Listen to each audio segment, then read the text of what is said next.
everybody. My name's Randy, and today we are going to be working on this 2010 Dodge Ram 1500. It's the 4.7 liter, and this should be pretty much the same process for any year from 2010 to 2017.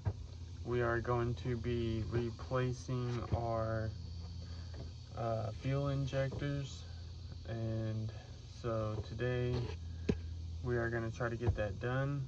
I've never done that on this vehicle before, and I couldn't find any good YouTube videos to help me, so we're just going to dive in and figure it out together. So first thing that I want to do is remove this IAT sensor. It's just a little clip. You push right there, pulls out.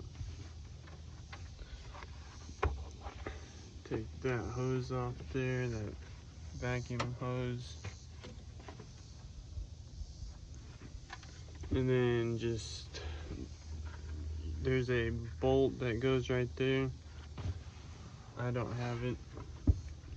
But after you take that bolt out, lift up on this and then pull it to you. And it should just come out of there. And then I'm going to lift up on this air box. Just pull it out.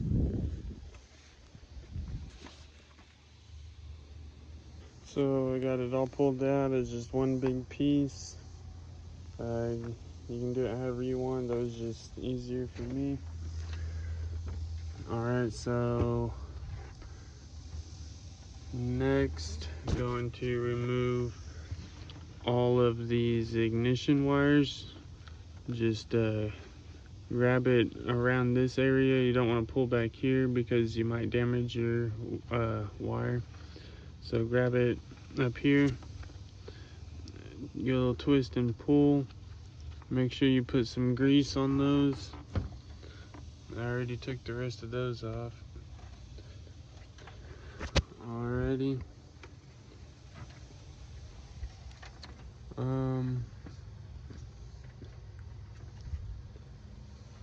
Go ahead and take all of the ignition coil wires off on both sides. But while we're here, this is where you test your pressure for your fuel lines to see if you got good pressure. If you're getting some misfires, it might be a good idea to test your pressure. But that little valve stem, that little button looking thing right there, you just press that in and it's going to relieve the pressure that's built up in here. You want to do that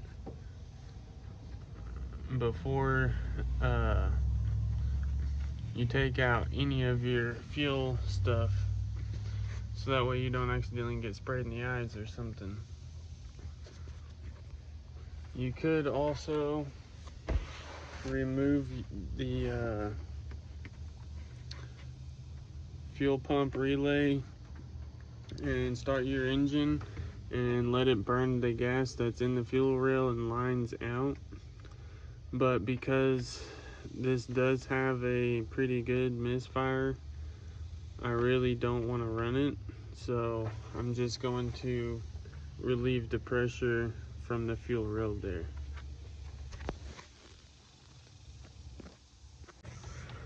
Okay, so I got all my ignition wires off on both sides. Next thing I'm gonna do is relieve that fuel pressure. Looks like I got it all out when I pressed it with my finger.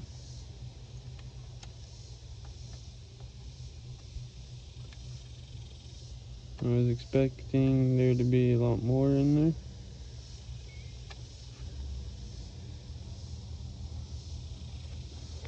But whatever. Alright, so next thing we gotta do take off that fuel line in the back of the driver's side here.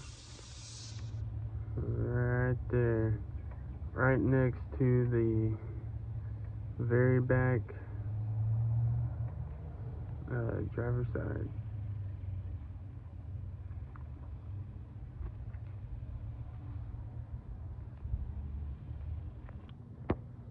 Alright. So I'm pretty sure you just kind of pull that back. Yeah. Alright, and then push it down. I'm gonna try to use my screwdriver so you can see. Push it down. Pull it out of there.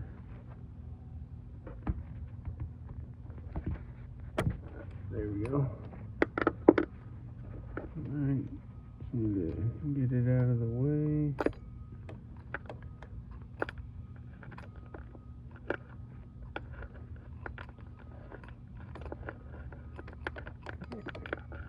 I'm sure that's good enough. Alright, so easy enough for that. Now we just need to get a fuel line disconnect tool. Get up in there and take that line off. Alright, so to remove that line, I got this little set here for 13 bucks at Harbor Freight. And according to ChatGPT, we need this 3/8 one right here. So we're gonna grab that one and I'll show you how to use it, maybe. Alright, so it just opens up and slides around the rail and then closes. And it has this little head in here which slides right into that inlet. And what you do is you just press it in there. You should hear some clicks, and then that line should pull out.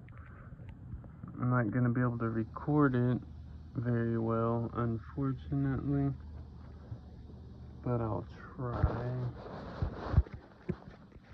No, I'm not going to be able to do it. Alright, so I was pushing on it, and then there we go, just like that, and it's off of there.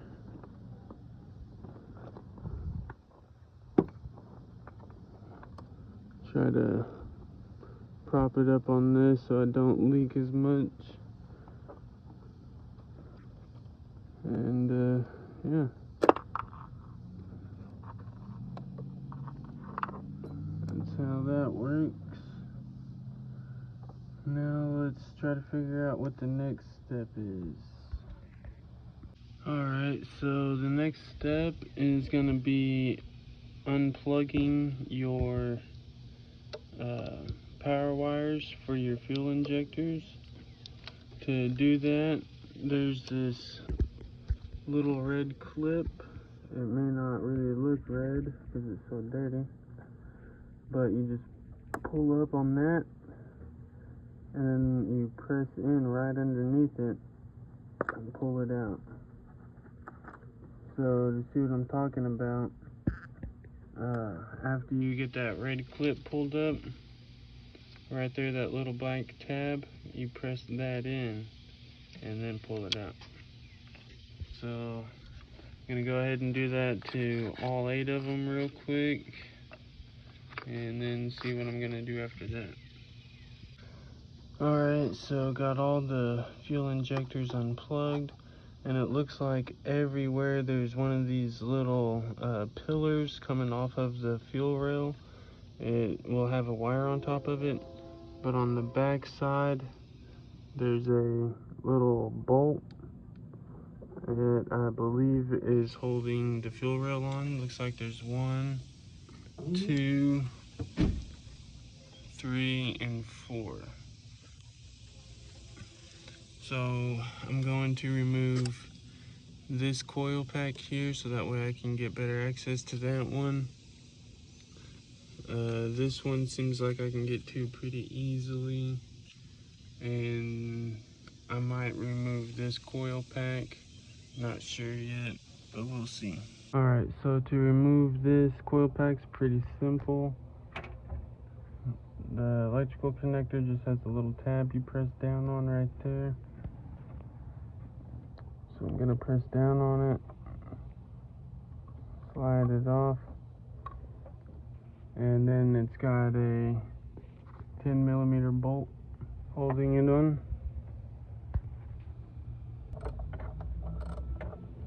So just gonna take that out. I don't suggest you do this, but it's what I'm doing. You can push it out from the bottom there, but I'm just gonna cut it because it's fine without it, I believe. So that's what I'm doing. Alright, so the bolts that hold the fuel rail on the back of these are 10mm. It's hard to see because I don't have light, but there's a ton of gunk right back there, right on the fuel injector. So I'm gonna scrape that and then blow it off with my air compressor, because I don't want all that stuff getting down into the valves and stuff. So I'm gonna just use my flathead screwdriver, try to clean it up a little bit, and then blow that gunk off. Alright, so after removing those 4 bolts that hold the fuel rail on, you can just pull it out. You may need to give it a little bit of a wiggle, but it'll just pull out after that. I disconnected all the wires that was going down the side of the engine here. Here they are. So they were going down. This one went all the way down into the back there. Unplugged them all and pushed them back out of the way. And then I pulled my fuel rail underneath these wires, and so I grabbed it and pulled it out this way. Here it is. Sorry I didn't get that on camera. I wish I could have, but these things look disgusting. I mean, look at all that buildup on there. It's gross. But we're gonna try to clean them. I got a injector cleaning kit, so hopefully it all works out good. Alright, so this would be the front of the motor. This is the driver's side, passenger side. I would take these off and clean them or replace them one at a time. But for me, I'm taking number 7 and number 1 and switching them. All the other ones I'm just gonna clean and then put back on whichever port they was on when I took them off. To take them off is pretty easy. They got these little clips, and they just slide off.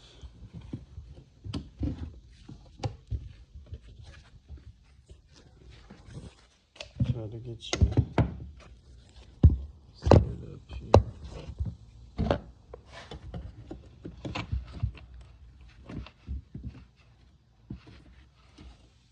So just like that. After you remove that little clip, then it just pulls out of there.